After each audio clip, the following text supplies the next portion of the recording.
देखिए भैया, हर इंसान की जिंदगी में केहू न केहू डीजे उज्जवल उजाला प्रेजेंटेड बाय डीजे उज्जवल प्यार भइल बावे। लड़की के ब्याह दूसरा जगह हो गइल बावे। लड़कियों याद करते रहे कि का समय रहे, एगो समय रहे कि हमरो केहू रहे।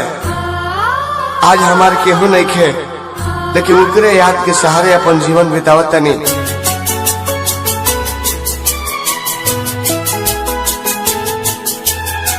Balaji recording studio Jadavpur.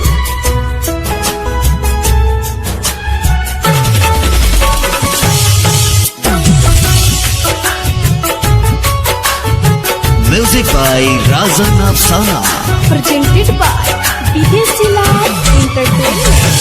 साथ छुट्टी गहरी सनयाइलाबार, साथ छुट्टी गहरी सनयाइलाबार, केहू रहे हमार, केहू रहे हमार, जे करो हमसे प्यार, केहू रहे हमार, जे करो हमसे प्यार। Presented by Videshi Lal entertainment.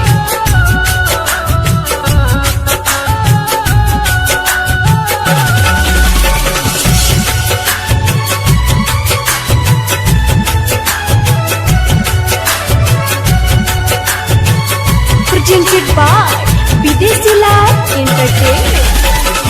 मिले खातिर आवत रहली घर से नाता तोड़ के, कबहू न जात रहली हमारा के छोड़ के।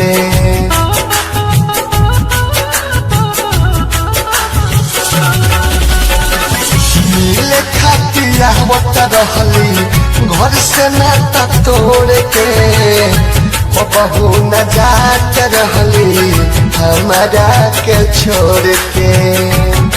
दुआ कहरीले सबका मिलो ईसने यार, दुआ कहरीले सबका मिलो ईसने यार, केहू रहे हमार, केहू रहे हमार, जे करो हमसे प्यार, केहू रहे हमार, जे करो हमसे। डीजे उज्जवल उजाला प्रेजेंटेड बाय डीजे उज्जवल उजाला presented by Videshi Lal entertainment.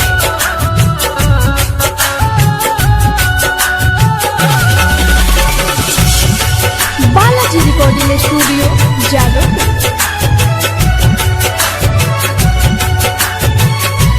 Presented by Videshi Lal entertainment.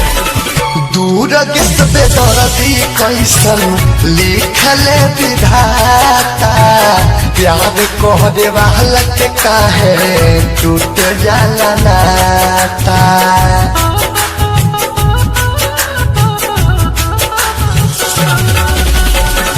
दूर किसबे दर्दी कैसन लिखले विधाता, प्यार कह दे वाला के काहे टूट